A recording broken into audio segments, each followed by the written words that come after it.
สิ่งศักดิ์สิทธิ์ทั้งหลายอันพระบรมธาตุเจ้าโดยสุเทพและครูบาเจ้าศรีวิจัยนักบุญแห่งล้านนาไทยเป็นต้นจงได้มาปกปักรักษาท่านสาธุชนพ่อแม่พี่น้องทั้งหลายขอให้มีความสุขกายและสุขใจเหมือนกันทุกท่านก่อนที่จะได้ดำเนินรายการต่อไปนี้ขอเชิญชวนคนท่านสาธุชนทั้งหลายได้พร้อมใจกันไหว้พระเพื่อให้เกิดความเป็นสิริมงคลกับตัวกับครอบครัวการงานหน้าที่ต่อไปปนมมือขึ้นเนอว่าพร้อมกันอะระหังสัมมาสัมพุทโธภะคะวาพุทธังภะคะวันตังอภิวาเทมิกราบสวากขาโตภะคะวะตาธัมโมธัมมังมัสสามิกราบสุปฏิปันโนภะคะวะโตสาวกสังโฆสังฆังนะมามิกราบท่านธรรมยังพุทธัสสะภะคะวะโตบุพพภาคณะมะกะลังกะโลมะเสนะโมตัสสะภะคะวะโตอะระหะโตสัมมาสัมพุทธัสสะนะโมตัสสะภะคะวะโตอะระหะโตสัมมาสัมพุทธัสสะนะโมตัสสะภะคะวะโตอะระหะโตสัมมาสัมพุทธัสสะพุทธังสรณังคัจฉามิธัมมังสรณังคัจฉามิสังฆังสรณังคัจฉามิตุติยมปิพุทธังสรณังคัจฉามิตุติยมปิธัมมังสรณังคัจฉามิตุติยมปิสังฆังสรณังคัจฉามิตติยมปิพุทธังสรณังคัจฉามิตติยมปิธัมมังสรณังคัจฉามิตติยมปิสังฆังสรณังคัจฉามิอิติปิโสภะคะวะอะระหังสัมมาสัมพุทโธวิชชาจรณะสัมปันโนสุขโตโลกวิทูอนุตตโลปุริสะธัมมาสารถิสัทธาเตวะมนุสสานังพุทโธภควาติสวากขาโตภควตาธัมโมสันติติโกอากาลิโกเอหิปัสสิโกโอปนะยิโกปัจจัตตังเวทิตโพวินโดนิติสุปฏิปันโนภะคะวะโตสาวกสังโฆอุจุปฏิปันโนภะคะวะโตสาวกสังโฆญาญาปฏิปันโนภะคะวะโตสาวกสังโฆสามิจิปฏิปันโนภะคะวะโตสาวกสังโฆญาติตังจัตตาลิปุริสายุคานิอัฏฐาปุริสาปุคลาเอสะภะคะวะโต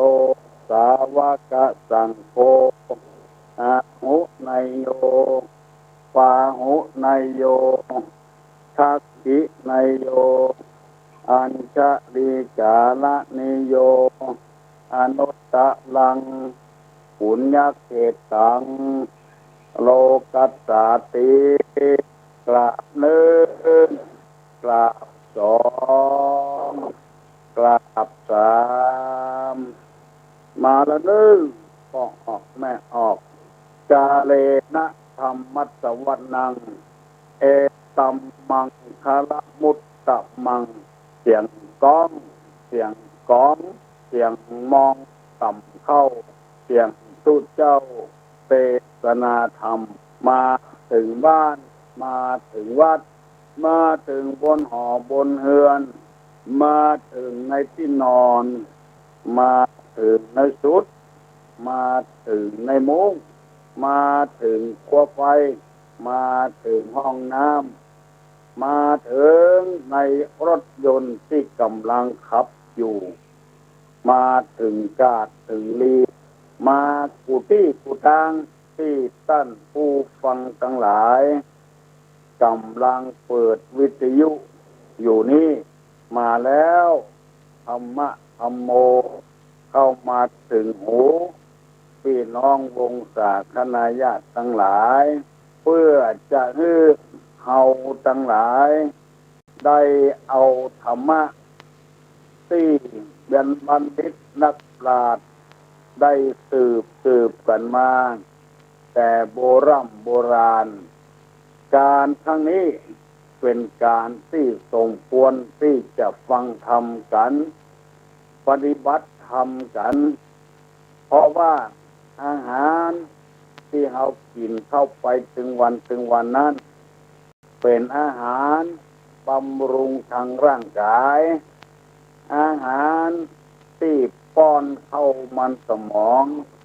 คือความรู้วิชาการต่างๆจะเป็นความรู้ทางเกษตรทางอุตสาหกรรมการปลูกการฝังการเย็บถักปักร้อยอันนั้นเป็นอาหารทางใจเขาก็ฮับถึงวันแต่อาหารเป็นอาหารทางมันสมองเขาก็ฮับกันถึงวันแต่ว่าอาหารทางใจนี้บ่าล่ำจะฮับกันเพราะเหตุว่าการฟังธรรมนั้นในสมัยโบราณเป็นการฟังที่หาได้ยากจะต้องไปวัดไปวากำขันเข้าตอกดอกไม้จะต้องนิมนต์ตุเจ้ามากับบ้านกับจองดาขอบดาขันแปลงตี้แปลงตางอาจารย์ราชนาศิลป์รัตนาธรรมจึงจะได้ฟังธรรมเวลานี้สิ่งเหล่านั้นบ่จำเป็นแล้วมีวิธีเดียวคือเปิดวิทยุรับฟังแล้วก็จะได้ความรู้ความเข้าใจในธรรมะเหล่านั้นขออนุโมทนาในส่วนบุญส่วนกุศลที่ท่านทั้งหลายได้ทำเวลานี้บุญที่เกิดจากการฟังธรรมมีพุทธภาษิตรับรองว่าธรรมัสวนาใหม่บุญสำเร็จด้วยการฟังธรรมการฟังธรรมนี่ก็เป็นบุญชนิดหนึ่งบุญก็คือความดีที่เราได้สร้างกันมาเวลานี้เอาปากันทำความดีคือปากันฟังธรรมะเพื่อจะได้เป็นอาหารทางใจเป็นเครื่องประดับทางใจแล้วก็เป็นกำลังใจเป็นยาโรคทางใจซึ่งมันเกิดขึ้นกับจิตกับใจเฮาเหมือนแล้วโรคที่ว่านั่นก็คือโรคความโลภโรคความโกรธโรคความหลง โรคความอิจฉาริษยาโรคคือความอาฆาตพยาบาทโรคความหันแก่ตัวหันแก่ได้โรคเอาดีใส่ตัวคนเดียวมีสารพัดอย่างโรคเหล่านี้มันจะแสดงอาการเมื่อไปประสบอารมณ์เช่นตาไปหันไปหูถ้าบ่พอใจมาก็โกรธหูไปได้ยินเสียงที่เขาเล่าน่าจากขวัญเสียงที่บดีก็เกิดความโกรธขึ้นมาหรือไปหันใส่ของเปิ้นเกิดความโลภขึ้นมาอันนี้ก็เป็นเชื้อโรคชนิดหนึ่งซึ่งบะมียาขนาดใดมาแก้ไขได้นอกจากเอาน้ำทำคำสอนในทางพระพุทธศาสนามาแก้โรคเหล่านี้ได้แล้วเราจะได้อยู่ร่วมกันอยู่เย็นเป็นสุขเมื่อตะวานี้ตุลุงได้นำเอาคำว่าเฮือนสามมาเสนอให้พี่น้องห้องหิ่งทั้งหลายได้ฟังไปแล้วยังแต่น้ำสี่บัดตันว่าสกรรมเวลามันหมดไปเหี่ยก่อนวันนี้จะเอาน้ำสี่มาเสนอให้พี่น้องทั้งหลายได้ฟังเฮือนสามนั้นได้แก่เฮือนอยู่เฮือนไฟเฮือนผมได้จบไปเหี่ยน้ำสี่นั้นก็คือน้ำหินน้ำใจน้ำใจน้ำกานแต่ก่อนเพิ่นว่าน้ำต้นปูนแม่เฮือนคนใดเสียน้ำต้นปูนแห้งแม่ยิงคนนั้นยังบ่ดีเด้อต้องมันเอาน้ำมาเติมต้นปูนต้นปูนนั้นก็มันจะเป็นก๊อกอันหนึ่งเอาใส่ปูนเวลาเคี้ยวมากเพิ่นจะเอาปูนนั้นไปแปะกับปูที่จะเคี้ยวเพิ่นเด็ดเอาหางมันออกเสียก่อนได้ยินข่าวได้ยินเรื่องยินราวมาว่าคุณหลวงบัลลังกะที่ไปเมานางจากมัตเตวีพุ่งสะเนาไปพอจะถึงในเวียงหฤปุญชัยแล้วพระนางจากมัตเตวีขอโทษเถอะได้เอาปูไปเจ็ดของลับแล้วแฝงซุกมาเป็นคุณหลวงบัลลังกะเกี้ยวพอเกี้ยวไปก็เลยมดมุ่งสะเนาไปบัดถึงในสกรรมเลยเสียใจอกแตกตายที่สินดอยสุเทพตั้งแต่หันมาคนจะกินปูเด็ดเอาหางมันออกเสียก่อนกลัวจะเป็นปิดกลัวจะเป็นง้วนอันนี้ห้องว่าปุ๋นก๊อกที่เอาใส่ปุ๋นนั้นก็เนาว่าต้นปุ๋นน้ำหินคือน้ำหม้อบนในสมัยแต่ก่อนนั้นเพิ่นจะมีหานน้ำบางคนก็หิ้งน้ำถ้าฮื้อมันถูกแต่ว่าหานน้ำหานแล้วก็เอาหม้อน้ำก็วางถ้าคนบ่นักก็มี2 แก่นในบ้านนั้นถ้าคนมีนักก็3 แก่น4 แก่นอันนี้เป็นน้ำหม้อบนสำหรับเอาไว้กินแล้วฝ่ายหานน้ำนั้นเพิ่นจะแปลงยื่นออกมาเอากะละมังเก่าๆเอาดินเข้าใส่ที่บ่มีเป็นดังอันก็จะเอาหม้อติดปากมันแตกเอาดินเข้าใส่เจาะที่โคนมันเนี่ยเอาหอมด้วนเอาผักไผ่เขาปลูกแล้วเอาหอมบัวเขาปลูกยายไปหั่นจะกินไก่ยำไปเด็ดเอาผักไผ่หอมด้วนกับใบหอมปลูกยายแก่หั่นหม้อไผ่หม้อมันพอกินน้ำหม้อปนมันเสี่ยงเพิ่นก็จะเอาหดผักไผ่หดหอมด้วนบางเสื้อเพิ่นก็ว่าน้ำพิซาดคือเขากินเหลือนะเพื่อห้องน้ำพิซาดบ่เดียวหด พักไฟหอมดวนมันฮ้อนพักไฟหอมดวนจังยุบที่ก็มีอันนี้ว่าน้ำหม้อบนอันนี้เป็นของวันน้ำกินน้ำกินนี่จะต้องล้างถึงวันถึงวันสมัยแต่ก่อนนี่ต้องล้างถึงวันถึงวันล้างหม้อล้างจัดตังในตังนอกคือมันเป็นที่ไขคู่แล้วในหม้อน้ำเพิ่นจะเอาหินเข้าใส่ก้อนหนึ่งหินน้อยๆมอกหัวไม่มือนี่สีขาวเพราะแต่ก่อนบ่มีตู้เย็นเยือบเดียวบ่มีน้ำแข็งแล้วน้ำมันจะเย็นหม้อแก่นใดแท้เป็นที่ไขคู่หม้อแก่นนั้นน้ำจะเย็นเพิ่นจะล้างถึงวันถึงวันถ้าปะล้างมันสกปรกมันจะเป็นที่ขนุนที่ขนุนก็คือจิตรกรนั่นเองอันนี้น้ำกินจะต้องสะอาดต้องมันเต็มอยู่ตลอดเวลาตักมาใส่เมื่อเช้าตักมาใส่เมื่อค่ำหม้อใดถ้ามีที่ไขคู่ออกหม้อแก่นนั้นน้ำจะเย็นมีรายหนึ่งเพิ่นเล่าให้ฟังว่าฝรั่งมาหั่นหม้อเป็นที่ไขคู่เลยใครได้เพราะว่าพักปูดพักอันยังออกแวกต่ำหม้อแก่นนั้นใครได้แม่ป้าก็ขายปั้งเอาเทน้ำออกแล้วก็เอาแปรงมาคัดที่ไขคู่ออก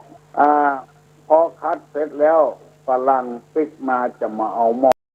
ปรากฏว่าคัดที่ไขคู่อยู่หมดแล้วฝรั่งมาเอาซะซ้ำเปิ้นใครได้หม้อที่เป็นที่ไขคู่เพราะฉะนั้นแม่ยิงที่ดีจะต้องมีน้ำหิน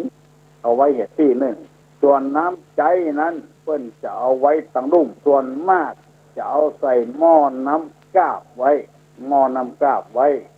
เอาไว้ล้างถ้วยเอาไว้ใส่น้ำหม้อนึ่งเอาไว้สระน้ำที่มา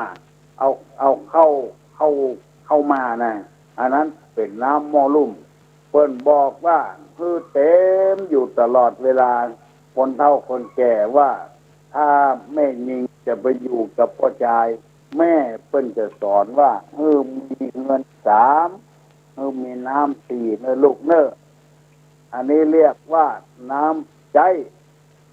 แต่อันนึงว่าน้ำใจบากดในข้อบางอนที่กระดูกบาลักกินก่อนบาซ่อนกินลุ้นนี่น้ำจิตน้ำใจประเสริฐใครจะกระทบกระเทือนเชื้อใดก็อดเอาทนเอาบัดแสดงความโกรธความเครียดเพื่ออนาคตของตัวเองจะได้อยู่ต่อไปกับลูกกับผัวให้เจริญรุ่งเรืองพอครบ3 ปีแล้วเพื่อนจริงฮือลงไปอยู่แถมทิ้งยังบอกครบ3 ปีเตื้อเพื่อนบือลงไปไหนเพื่อนฮืออยู่กับพ่อผัวแม่ผัวพ่อน้ำจิตน้ำใจเนี่ยก่อนบักค้านเงียเวียกเงียการโมนี้เป็นต้นน้ำจิตน้ำใจซื่อสัตย์สุจริตเพื่อนจะต่ำเข้าเอาแก่แต่ก่อนนะต้องต่ำเข้าเลี้ยงพ่อผัวแม่ผัวอดเอาทนเอาอันนี้เป็นของว่าน้ำใจแล้วอันที่ที่เขาว่าแต่ก่อนเพื่อว่าน้ำต้นขุนบดเดียวเปิ้นมาเปลี่ยนน้ำกานน้ำกินน้ำใจน้ำใจแล้วก็น้ำกานเนี่ยการดีบักที่คานยานสางหดซักผ้าซักตัวตึงของตัวตึงของผัวตึงของพ่อผัวแม่ผัวเอาเป็นนั้นว่าเป็นคนฮับใจพ่อผัวแม่ผัวให้วางนึงในสมัยนั้นเรียกเนี่ยการสารพัดอย่างมอบไว้ให้เมียไอ้น้อยหมดอดทนเอาเอามีคนหลายมานักนาเอาใครลงเอาก็ลงได้เป็นการเป็นงานฝึกงานไปในตัว อันนี้มีคนโทรศัพท์มาหาตุลุงคือตุลุงอธิบายเรื่องเฮือนสามน้ำสี่ต่อไปนี้จะได้ว่าแต่มนุษย์สี่จำพวกที่เพิ่นโทรศัพท์มาขอมนุษย์สี่จำพวกนั้นหมายความว่าคนเอามีสี่อย่างหนึ่งมนุษย์มนุษย์โสสองมนุษย์เตโวสามมนุษย์นิรัจฉาโนสี่มนุษย์เปโตอันนี้ว่าคนเขาเนี่ยที่เคยเล่าให้ฟังว่าเป็นได้หลายอย่างมนุษย์มนุษย์โสคนเป็นคนมนุษย์เป็นมนุษย์มนุษย์เตโว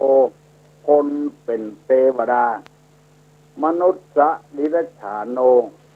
คนเป็นสัตว์เดรัจฉานมนุษย์เปโตมนุษย์คนเป็นเพศอันนี้สี่อย่างหมายความว่าจะได้ถ้าตุลุงอธิบายคนฟังก็อาจจะรู้ว่าอันอย่างคืออันอย่างมนุษย์เป็นมนุษย์หรือคนเป็นคนคนเป็นคนนี้จะมีคุณธรรมจะมีศีลธรรมประจำใจประจำตัวเพราะเหตุว่าปฏิบัติตามหลักธรรมเป็นอันใดก็จะเป็นอันนั้นคือสมบูรณ์มนุษย์มนุษย์โสนี่เป็นหัวหน้าคนเช่นเป็นกำนันเป็นผู้ใหญ่บ้านเป็นครูบาอาจารย์เป็นทหารเป็นตำรวจเป็นข้าราชการบ้านเมืองปฏิบัติตามหลักกฎเกณฑ์ของความเป็นนั้นเช่นเป็นทหารเป็นตำรวจปฏิบัติตามหน้าที่ความเป็นทหารความเป็นตำรวจปฏิบัติตามหน้าที่ความเป็นหมอความเป็นครูสอนนักเรียนอันนี้เป็นห้องว่ามนุษย์มนุษย์โสคนเป็นคนมนุษย์เป็นมนุษย์เป็นผัวเป็นเมียทำหน้าที่ของผัวทำหน้าที่ของเมียเป็นตัวเจ้า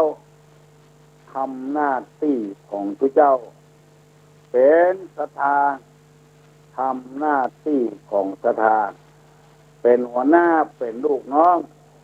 ทำหน้าที่นั้นบ่บิดบ่เบี้ยวไปทางใดบ่อู้งานอันนี้ห้องว่ามนุษย์มนุษย์โสผู้ใดปฏิบัติตามนี้ถูกต้องแล้วสองมนุษย์เตโวเพิ่นว่าคนเป็นเทวดาคนเป็นเทวดานี่จะมีคุณธรรมสองอย่างคือมีหิริกับโอตตัปปะ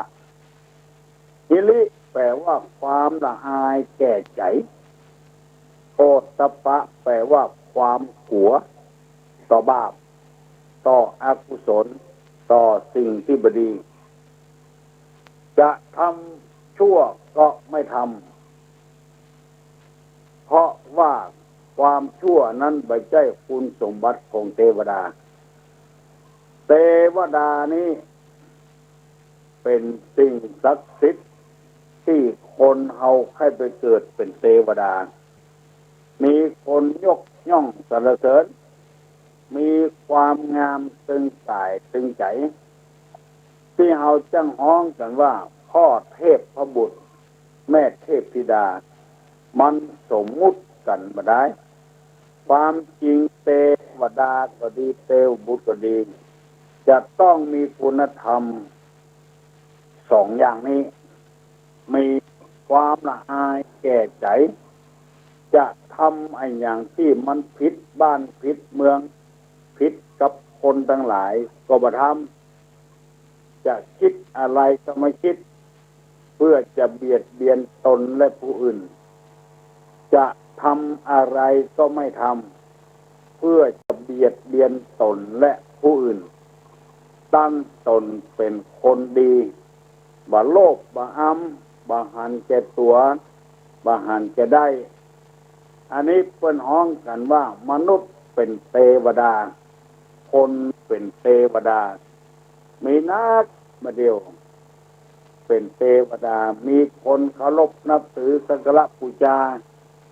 ถามอายุระใดบอกต่ออันเตอีจ่อไปแตงหวยละเพราะเคารพนับถือว่าเป็นเทวบุตรเทวดาไม่ยิงเป็นก็ได้ปอดใจเป็นก็ได้ถ้าไข่ไข้ฮือเป็นเทวดามีความละอายต่อบาปมีความกลัวต่อบาปบักกล้าก่อกรรมทำความชั่วทำความดีอยู่ตลอดวันตลอดคืนตลอดปีตลอดแล้งอันนี้ห้องกันว่ามนุษย์เตโวมนุษย์นิรัจฉานโนคือคนเป็นสัตว์เดรัจฉานดังที่เคยเสนอมาหลายวันแล้วว่าเป็นได้คนเป็นสัตว์เดรัจฉานได้เป็นควายก็ได้เป็นงัวก็ได้เป็นหมูเป็นหมาเป็นไก่เป็นเป็ดเป็นเดี๋ยวนกหนูปูป่าบุญถ้าคนเอาบ่มีศีลบ่มีธรรมบ่มีความเคารพยำเกรงถ้าเอาไปว่าคือคนใดคนหนึ่งว่าเป็นสัตว์เดรัจฉานโกรธทั้งที่ตัวก็ได้ทำคุณงามความดีไว้ทำตัวเป็นสัตว์เดรัจฉานอย่างว่าดังที่เคยได้เล่าได้อู้ให้พี่น้องทั้งหลายฟังทั้งหลายมาเมินแล้วว่าเป็นงัวคืองัวสันหลังวากชอบทำความผิดแล้วปกปิดไว้งัวสันหลังวากปัจจุบันนะถ้าแมงคนตอมที่ไหนมันจะบ่ม่วนใจมันกลัวเพื่อนมาตอมหลังมันคนที่เป็นงัวนั้นทำความผิดอย่างไว้เพื่อนตู้หยังที่ไหนก็ตาแห่วุ่นหัวเพื่อนหูความลับของตัวหัวเพื่อนเล่าเฮือตัวหัวเพื่อนตอมตัวเก่าอันนี้เรียกว่าคนเป็นงัวมนุษย์เป็นสัตว์เดรัจฉานคนเป็นควายก็มี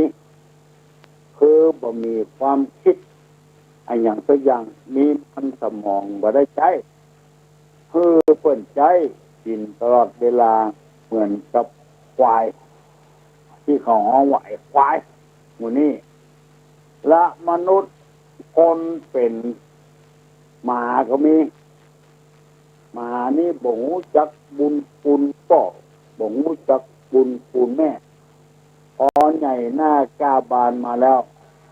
คบแม่มันคบพ่อมันกันพ่อกันแม่มันอันนี้พวกคือพ่อของแม่ด่าพ่อด่าแม่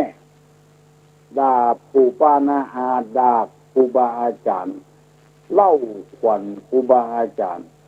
ทั้งที่ได้กำหูกำหลวกจากครูบาอาจารย์มาแล้ว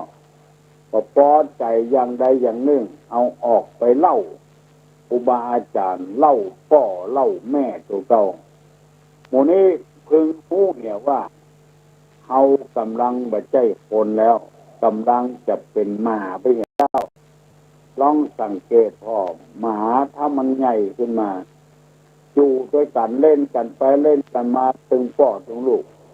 ลองเอาอาหารเอาจิ้นเอาป่าจ้งเข้าไปใส่มันจะลูกของพ่อมันลูกของแม่มันกินพ่อแม่มันมาฮื้อมันจะคบพ่อคบแม่หมู่เนี้ยเพิ่นเปรียบเหมือนกับสัตว์เดรัจฉานมนุษย์เดรัจฉานโนคนเป็นสัตว์เดรัจฉานขอพี่น้องทั้งหลายผู้ฟังแล้วอย่าไปด่าพ่อ อย่าไปด่าแม่ อย่าไปค้ำพ่อค้ำแม่เขาจะเป็นสัตว์เดรัจฉานไปจะไปข่มขู่พ่อขู่แม่ได้ผัวมาแล้วฮักผัวเหลือพ่อเหลือแม่ลักกินซ่อนกินลุ้นบ่ฮื้อพ่อฮื้อแม่ได้หันได้กินเอาไปฮื้อผัวกินเอาไปฮื้อเมียกินปิดบังอำพรางไว้สอนอย่างบ่ได้ละเพราะว่าไปหลงผัวใหม่ไปหลงเมียใหม่อันนี้เรียกว่ามนุษย์เดรัจฉานโนอันข้อสุดท้ายเรียกว่ามนุษย์เปโตแปลว่าคนนั้นเป็นผีเพศโอ้ประเดี๋ยวนี้นักแต่เนอคนเป็นผีเพศผีเพศนี้ตามปกติแล้วมันก็มีอาหารกินตามรักมันนะสัตว์เดรัจฉานก็ยังมีอาหารกินอยู่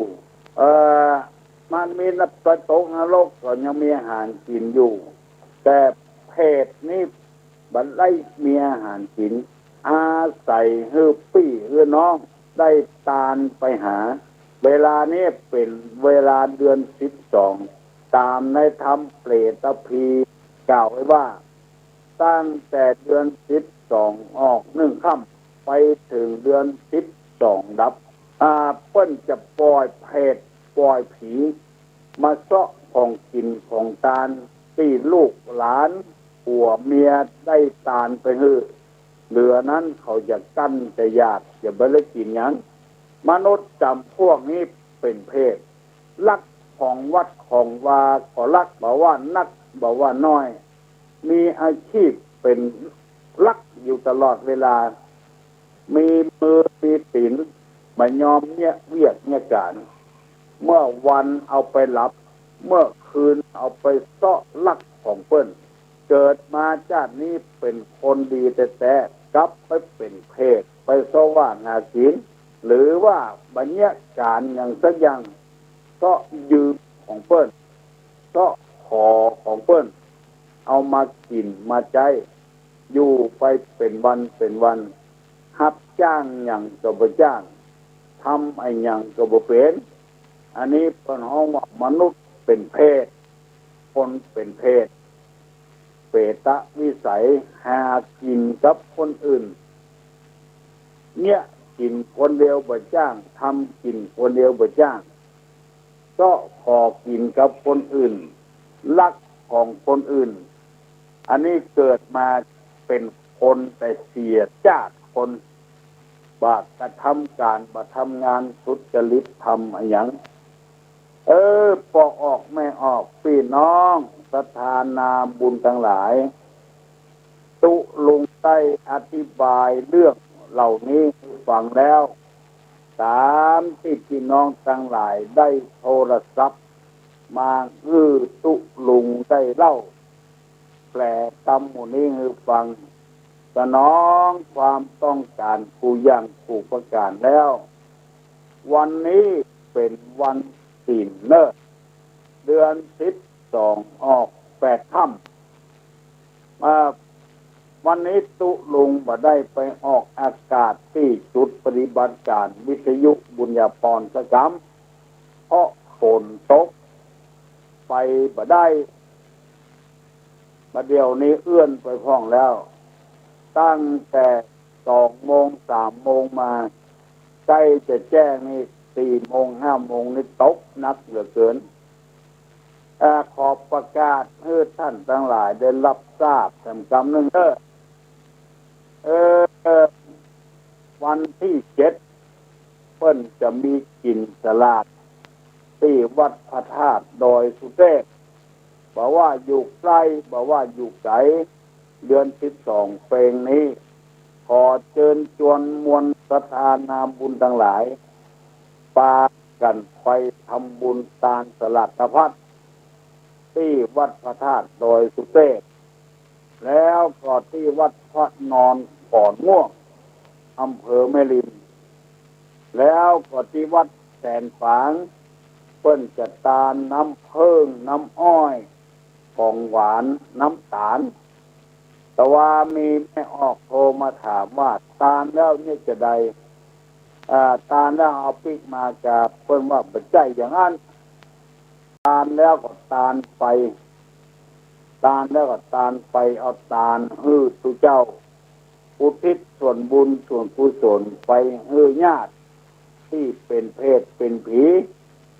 ที่เขากำลังรอกินกับลูกกับหลานอยู่ปัจจัยว่าเอาคืนมาได้เน้อขอบอกฮื้อเป็นกำสุดไว้เตอแล้วก่อนที่สำนักปฏิบัติธรรมนานาชาติวังทานอำเภอสันทรายก็สมบุญแม่บุญชมกันทปาเพิ่นสละที่และก็สละช่วยกันสร้างสถานที่ปฏิบัติธรรมมีฝรั่งมั่งค่ามาปฏิบัติธรรมวันที่20เนี่ยวันที่20ขอเชิญชวนท่านทั้งหลายไปร่วมทำบุญด้วยกันที่วัดยางพวงเพิ่นจะรอเสียรพระพุทธรูปไผ่มีตองเหลืองตองเหลืองตองแดงก็ได้เอาไปหอมที่วัดยางพวงมีตั้งประตูเชียงใหม่พุ่นตั้งกาดก้อมพุ่นถ้าเอาไปพุ่นบ่ได้มันใจบ่ฮู้ที่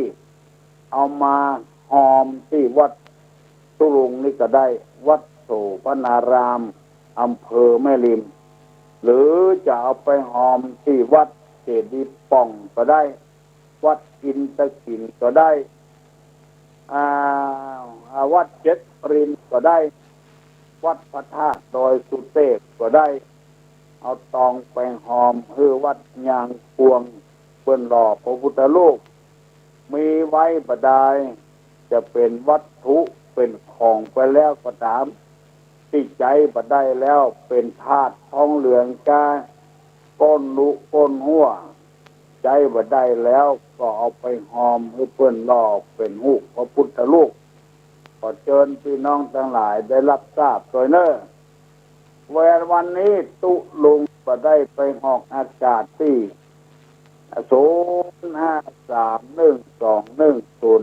0531210058มาออกอากาศที่ในห้องตุลุงแพถ้าใครจะโทรศัพท์มา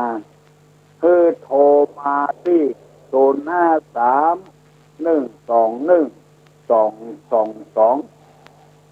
0531212222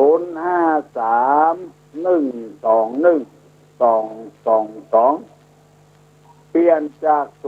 058มาเป็น222ถ้าใครจะอู้โดยตุลุงมาที่1222อยู่ในห้องปฏิบัติการได้เพราะเทคโนโลยีมันเจริญแล้วโทรศัพท์มาที่121222มีเลขง่ายจำง่ายที่058คุณบ่ได้ไปออกอากาศเพราะว่าฝนตกมันไปยากขอนึกเข้าใจตามนี้โดยเน้อขอเจริญพรฮัลโหลไว้สาตุลุงอู้มานี่เข้าใจหมดโอ้ไปได้ก็ได้ทำใจเอาแกมันจะมันเหมือนใจเอาไปได้จะเอาป่วยสักแกนหนึ่งต้องมีที่ฝอยเบอนั้นเอาทำความดีเพื่อเขาลูกไม่ใช่ทำดีเพื่อเขากว่าเขาเล่าปะเอาทำดีเขาทำชั่วทำใจนะถูกต้องละไปวัดนอกวันศีลนะวันนี้นะนอกเดือน12ออก8ค่ำตาลขันเข้าตั้งวันนี้ไปก็ได้ละฝนตกก่อนที่พุ่นตกปะนะตกในวัดนี่หนองเต่าคำก็เป็นหนองนะร่างกะเจริญพรเนอโทรมาเนอโทรมาที่121222เพราะว่าที่058นั้น ตุลุงบ่ได้ไปออกอากาศที่บุญออกอากาศที่ห้องนอนมาอู้มาเอ่ยกันเตอะพอออกไม่ออกฮัลโหลก็เจริญพรโอ้มันโคนมันอีกเป็นปอนคนจำพ่องประจำพ่องนั่นก็ตกแตะตกไปออกอากาศมาได้เลยไปวัดก่อนวันนี้กำเดียวไปวัดเนอะคนเอื้อนล่ะอ๋อไม่สารหลวงแกงกระด้างนะกะฮะแม่น่ะน้องโอ้แม่สารหลวงเฮ้าแม่สารหลวงนี่ม่วนเนอะบุ้มเนอะน้องหินม่วนตานม่วนแต่ไปม่วนใดคนเต็มบัดเต็มว่าผู้ช่วยกันแต่เนอะแม่สารหลวงนะอนุโมทนาผู้นักษาแกงกระด้างอุ่นเนอะเอาไปตามนะเจริญพรเนอะมันชัดจำก็ว่าจำประจำก็ว่าประจำนะตุลุงมันคนซื่อนะมันเมินเนี่ยเนาะเมินน่ะจ้ะบักให้ตันเพิ่นเสียงชัดเจนดีกว่าฟังอะไรอย่าง96ก็ว่า90ฟัง90นี่ไปว่าจะเนอะเจริญพรดีละขอเจริญพรกับญาติกับโยมทั้งหลายผู้คนฮัลโหลถามปัญหาถามว่าจะได้หาอันนี้ส่งในการฟังธรรมมีกี่อย่างครับไปได้ตอบมาเนอะอันนี้ส่งในการฟังธรรมมีกี่อย่างใครตอบได้ลองตอบมาโลตอบเพื่อพี่น้องผู้ฟังทั้งหลายได้รับฟังอันนี้ส่งแห่งการฟังธรรมมีกี่อย่างอันอย่างพ้องฮัลโหลสั่งกาแฟฝนตกก็หานะว่านะบ้านะสั่งกาแฟพวกงาวันพี่น้อยสิมาน่ะเนาะตอนเจ้าว่าตอนใดไปใส่บาตรดีแต่นายอำเภอเป็นตัวอย่างนะอำเภอสุรชัยจับดีกะคนเมืองเนาะลูกคนหนึ่งเนาะวันนี้ไปสันแปบแหละไปด้วยกันหมดทุกองค์กรเลยแม่บ้านแม่เบิ้ลไปหมดเอาไส้ก็เต็ม บุญก็ได้ไส้ก็เต็มดีอันกะบ้านสวนหลวงหมอนิดไปอยู่แถวแปลงไงลูกพ่อพัดฮะมาได้เมื่อบ้านกะสันกับแปลงม่วนเนาะวัดเสาแหละสำนักอำเภอเนาะอำเภอเก่าไปพุ่งนะกะ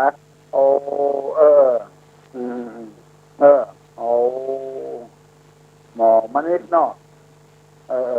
เจริญพรเนอะเจริญพรพี่น้องทั้งหลาย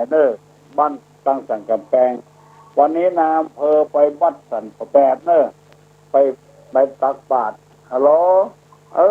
พระโบอาทรสุวรรณโมลีท่านมหาแสวงอันบอกถ้าจำตองเนาะสินสลากเนาะขอนโมทนาก็เลยครับขอบคุณนะครับครูอาทรบุญรักษาครูอาทรที่สันบแปดแล้วเดือน12เพลงนี้ที่วัดพระธาตุจอมทองต้นตาลสลากฮัลโหลไว้สาตกบะท่วมกันที่สนามบินน่ะมันเป็นถนนคอนกรีตน้ำมันแบบซึมลงดินน่ะทางใดก็เป็นยางหันภาพไปหมดกะหันภาพเก่าเนาะถูกนะเจริญพรเจริญพรวัดพระธาตุพระธาตุจอมทองต้นจินตลาดมือปวดหรือยังบ่อยแมงงนฮัลโหลวันนี้ออกมา ห้องนอนเลยมันมีอ่าโอบรรทาเหรอฟัง96เนาะสถานีวิทยุพระพุทธศาสนาฮะวันศีลเนอไปวัดสมะเนาะอดเอาเนอสามเดือนได้โอ้ตั้งแต่ออกค่ำไปเสียเดือนดับเนาะก็หาของกินของการนะโอ้ญาติที่ตายไปนะหน้ากากไว้เหรอเอาน้ำนะเอาน้ำยาดไปตัวเนอะยาดเธอพ่อเธอแม่เธอเพชรเธอผีเนี่ยเอาน้ำยาดเจริญพรโอ้หวนแตะเว้ยเกือบไม่ได้อยู่ได้ยังตำเดียวกบกิ้งตำเดียวกบกิ้งตั้งแต่ออกค่ำไปเที่ยวเดือนดับคนปล่อยเพชรปล่อยผีมาเซาะของกินของการไผนึกหาพ่อหาแม่ก็ไปหยาดน้ำเนี่ยเขาถ้อยก้อยหน่อยก็พอละบัดถ้าเอาอย่างนักหนาปาป้านวัดพระธาตุจอมทองเดือน12เป็นท่านพ่อครูอาทรท่านมหาแสวงเพิ่นโทรศัพท์มาบอกว่าพี่น้องบ้านหลวงบ้านขวงเปาบ้านเหนือบ้านใต้ไปกินสลากที่วัดพระธาตุสีจอมทองเพิ่นกินสลากเพิ่นกินสลากตานสลากกันบุญเพิ่นนักเพิ่นได้ตานป่วยขอตานตยสักป่วยขี้เปี้ย อันนี้กรรมเก่าเนาะคำว่าตานป่วยนี่เพิ่นได้ตยกันว่าขอตยสักคนได้ก่ออย่างฮัลโหลฮัลโหลฮัลโหลตัวลงเนอะโอ้คุณก็บ้านอะไรอย่างโอ้มิจฉาวณิชา5 ข้อ 1ค้าขายมนุษย์ขายยาพิษขายอาวุธขายอะไรอย่างจำเดียวกันเนอะฮะได้3 ข้อเนาะเนาะค้าขายมนุษย์ค้าขายยาพิษค้าขายอาวุธวันพูดทั้ง2 ข้อเนาะวันนี้แปะไว้ก่อนเนาะครับเอามันปุ๊บปั๊บนี่มันแบบให้ตันเอาเว้ยโอ้ยิบปุดห้องฮับโทรศัพท์พอบัดตันอ่านวิทยุวันโทรศัพท์วันนี้บัดดังจริงๆเด้อนังปอดเอาฮัลโหลเจริญพรโอ้แม่ตะไคร้พุ่งก่อนโดยสเก็ตแหละโอ้แม่ตะไคร้จริงแม่อ่อนฝนตกอ่ะตกบ้าๆนะโอ้ฟังกูเจ้าบ่ฟังกันหลายพ่อก็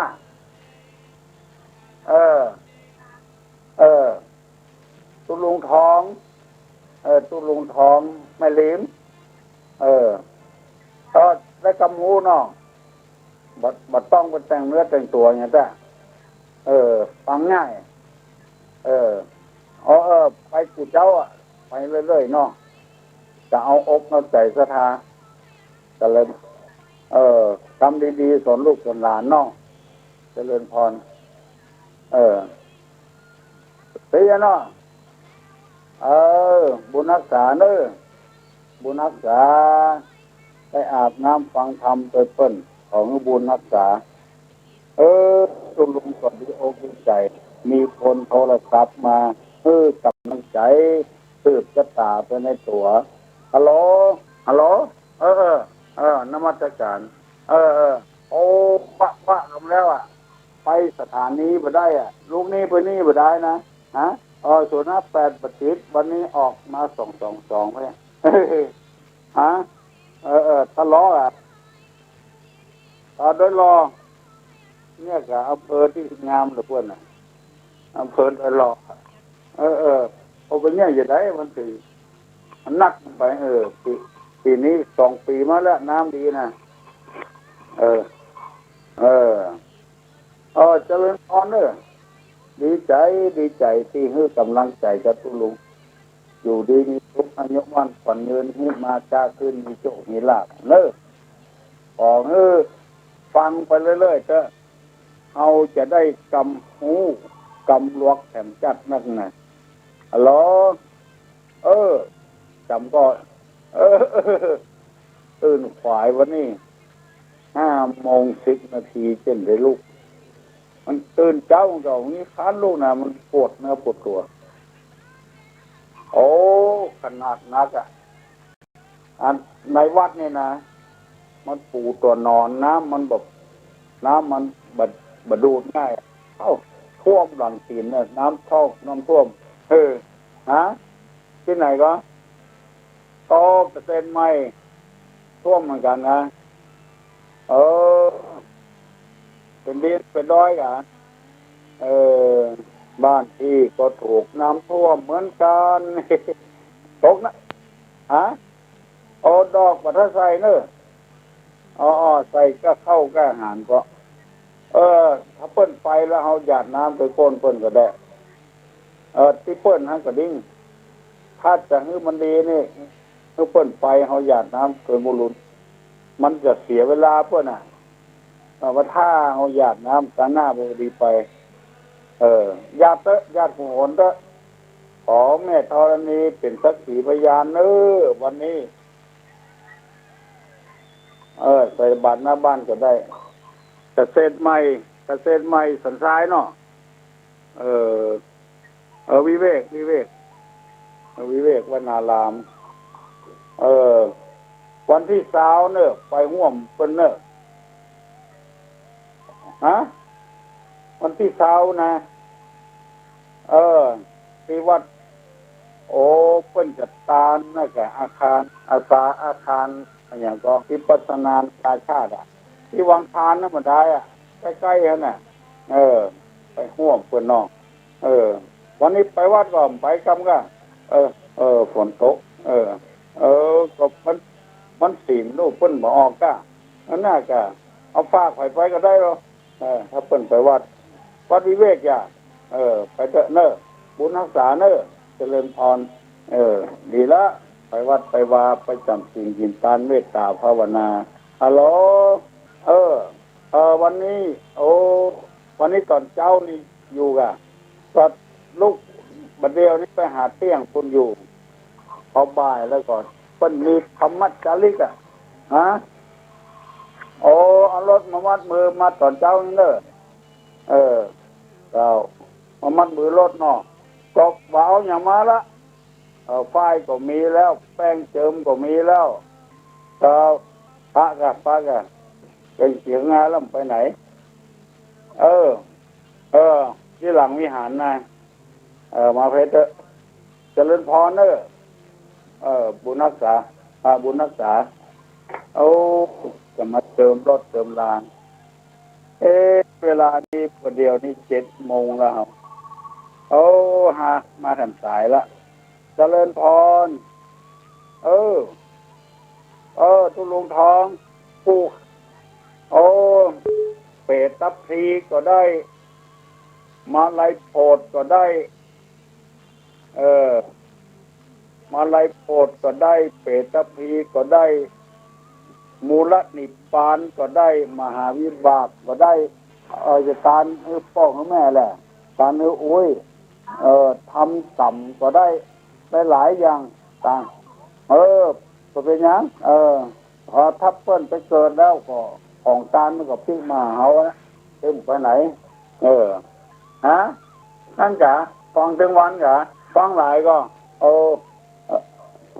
ฮะรอให้กำลังใจกันเนาะ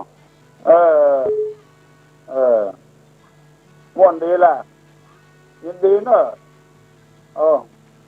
บุญรักษาเนอะ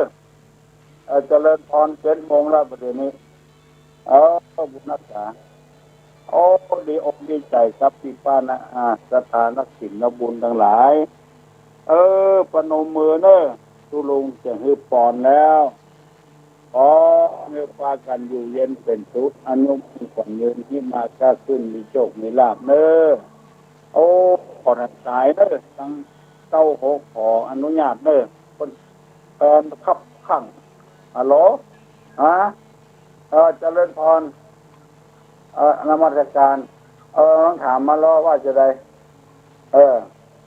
มาเข้า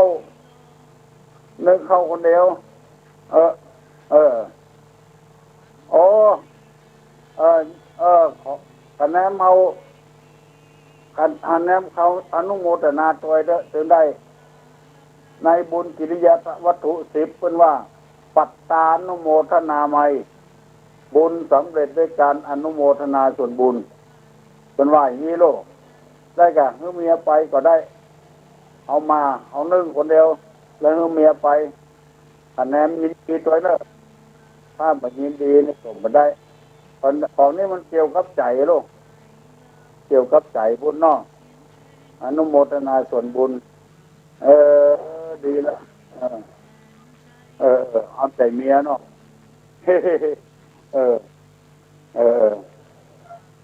เจริญพรเนอะบุญรักษาเอามือเนอะยกมือไหว้เนอะสัพพะโลกาวินิพุตโตสัพพะสันตาภวติโตสัพพะเวระมติกันโตนิพุตโตจตุวังภวะสัพพิโยวัจันตุสัพพะโลโกวินัสตุมาเตภวะส่วนทราโยสุขีติกายุโกภวะอภิวาธนาสีริสานิจังวุธาปจายโตยตาโลธรรมาวัฏันติอายุวันโอทุขังปะลา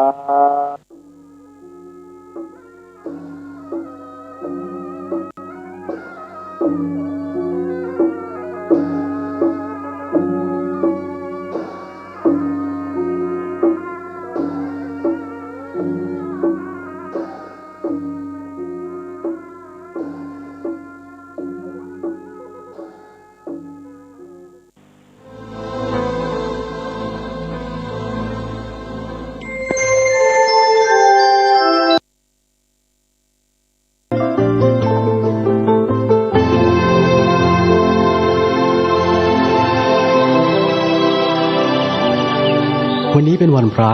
ขอเรียนเชิญพุทธศาสนิกชนทุกท่านมากลั่นจิตให้ใสกลั่นใจให้เป็นบุญด้วยการให้ทานรักษาศีลและเจริญจิตภาวนาน้อมจิตให้เข้าถึงพระรัตนตรัย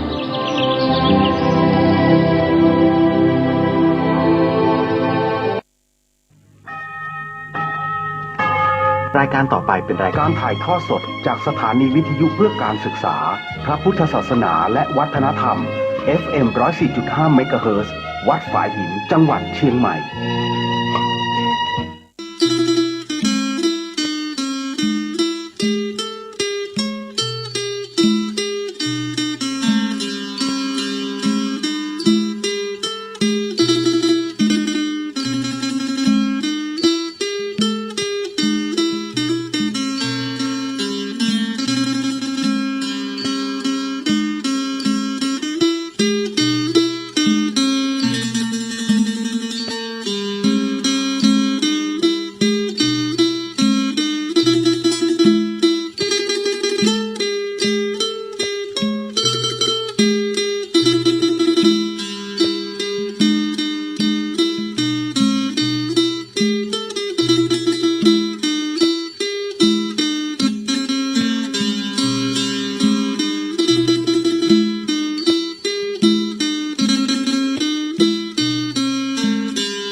เขาวัดฟังธรรมไหว้พระเช้าคำทำความดีภาวนาที่โลกสับสนมายากิเลสตัณหาพาให้วุ่นวายชีวิตเกิดมาไม่ช้าก็แก่เจ็บตายรีบหาความสุขทางใจฝึกกันเอาไว้จะได้ปล่อยวางทุกลมหายใจเข้าออกบอกใจให้รู้ชีวิตเหลืออยู่มากพอหรือยังทบทวนผ่านมากี่คราที่เคยพลาดพลั้งที่คราวที่หวังสมดังใจไม่บังไหมเข้าวัดฟังธรรมน้อมนำจิตใจให้ใสเย็นทุกอย่างที่มีและที่เป็นสร้างความลำเค็ญให้แค่ไหนไม่นานก็หาย